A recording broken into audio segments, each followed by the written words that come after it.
Thank you for visiting us. Could you please introduce yourself? Yes, my name is Leticia Ordaz. I'm a local news anchor at KCRA Channel 3. I've been there for quite some time. I actually interned there in college, and I'm also a children's book writer. Okay. Um, what did you like about elementary school when you were a student?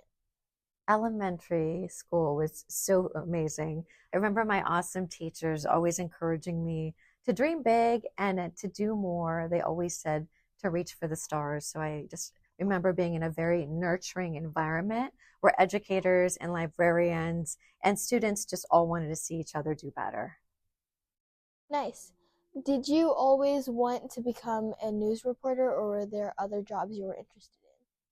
Well, ever since I was 2 years old, my mom recalls me always asking why this, why that. And so I was a curious child and had many questions. And my parents would have the news on quite often. So I watched the news and I always asked my mom, can I one day be that girl on television? And my mom said, one day you will be that girl. You just have to go to college. So that's what I did. That what inspired you to write this book? Absolutely, yes. Somebody actually came to me, a publisher in San Francisco, and asked me if I would write my own story. He said my story was very inspiring. I'm the first in my family to go to college, and he thought it could really encourage young people to pursue their dreams and to do something that maybe they want to get into a career, but not a lot of people that look like them are in that career, maybe women in space. So he encouraged me to write my own story, and it's been a huge success. I've been able to take the book across the country, and it's actually read at college campuses. Nice. Um, what was the hardest thing that you had to go through to get where you are now?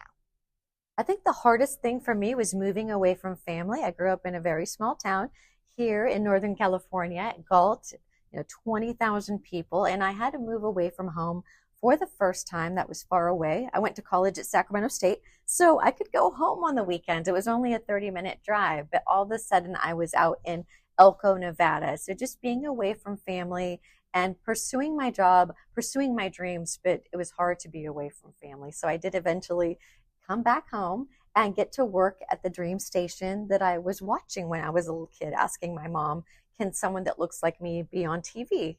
And my dream came true. This is sort of connected to the other question. Were there any barriers preventing you from getting where you are now, or getting doing your job now? I think the barriers that are out there is sometimes it's hard for women to achieve things, especially not having the right mentors. So I think that we as girls, as women, have to surround ourselves with mentors that push us, that say, yes, we can do this, because everyone's going to tell you that the job is really hard. For us in broadcasting, you have to work weekends, you have to work holidays, you have to work odd hours. Like I get up at 2 in the morning to do my job, to go to work, because the show starts at 4 a.m. So you have to be willing to make those sacrifices, but you also have to be willing to get past people who are naysayers, who tell you it can't be done.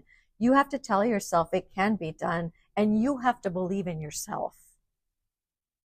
Um, what, why, why did you start writing, and what made you become an author?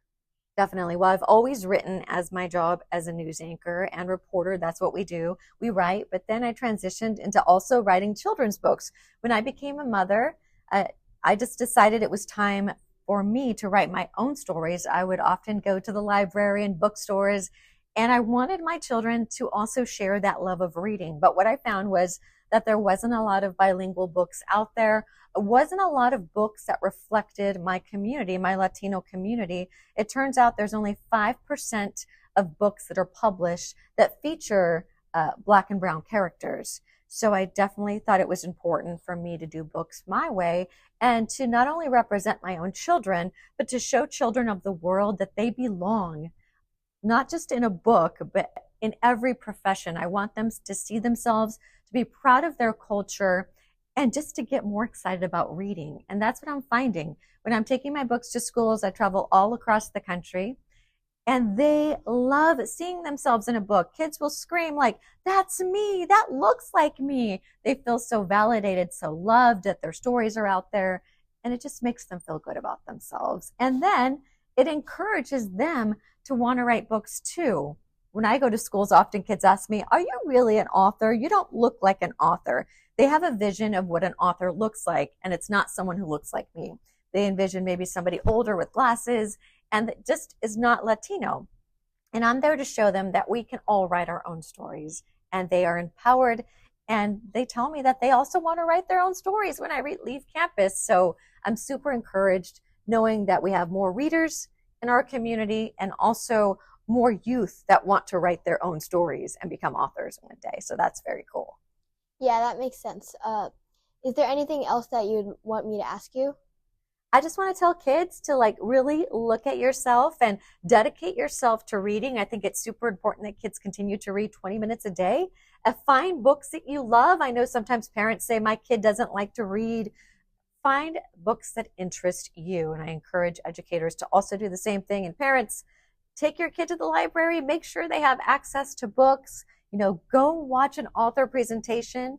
And for schools, invite authors to your school. Kids should get excited about reading. I just encourage kids to keep doing it, follow their dreams, and even if someone tells you you can't do something, still go for it.